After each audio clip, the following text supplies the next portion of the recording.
الحمد للہ وکفا والصلاة والسلام علی من لا نبی بعد اما بعد فاعوذ باللہ من الشیطان الرجیم بسم اللہ الرحمن الرحیم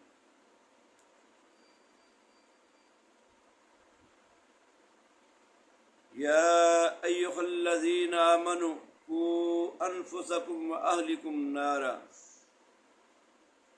دوستو، اللہ تبارک و تعالی نے اپنی اس پاک کتاب میں یعنی قرآن مجید فرقان حمید میں یہ اعلان فرما دیا کہ اے لوگو جو ایمان لے آئے ہو، جنہوں نے ایمان لایا ہے، وہ کیا کریں؟ اپنے آپ کو، اپنی جانوں کو، اپنے نفسوں کو اور اپنے اہل و عیال کو آگ سے بچائیں۔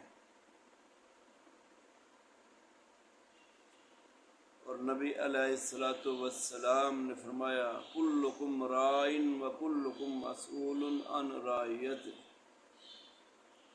نبی علیہ الصلوۃ والسلام نے فرمایا تم میں سے ہر کوئی نگہبان ہے، نگران ہے، ذمہ دار ہے، حاکم ہے، اور اس سے اس کی رعایا کے متعلق سوال کیا جائے گا۔ جن پہ وہ نگران ہے، جن کا وہ حکمران ہے، ان کے حوالے سے اس سے سوال کیا جائے گا، پوچھا جائے گا، ہاں بھائی اللہ کے حکموں کو ان لوگوں کو بتایا تم نے یا نہیں بتایا؟ شریعت مطہرہ کے متعلق تم نے بتایا یا اپنی نفسانی خواہشوں کی پیروی کے پیچھے ہی لگے رہے؟ میرے دوستو،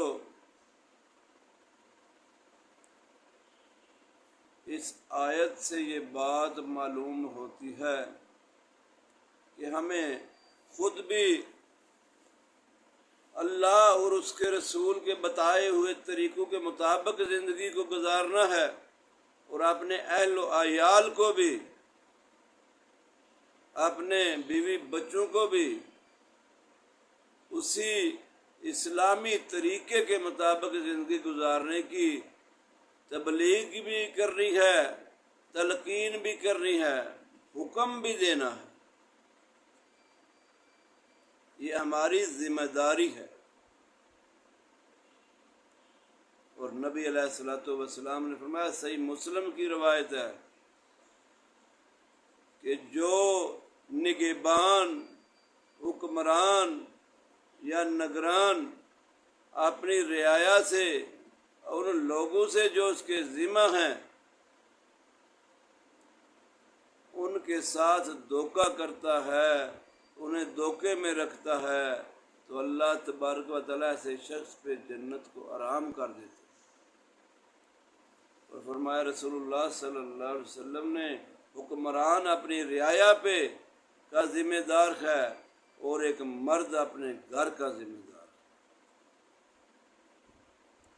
تو مجھے اور آپ کو فکر کرنی چاہیے کہ ہمیں اپنے گھر والوں کو بھی نبی علیہ الصلوۃ والسلام کی اتباع میں زندگیاں گزارنے کا درس دینا چاہیے، حکم دینا چاہیے، اور خود بھی عمل کرنا چاہیے، تاکہ ہم اللہ کے ہاں سرخ روح ہو سکیں، اللہ تبارک و تعالیٰ کے حکموں کی پابندی کرنے والے خود بھی ہوں، اپنے اہل و عیال کو بھی پابندی کا حکم دیں، تب جا کے نجات ملے گی۔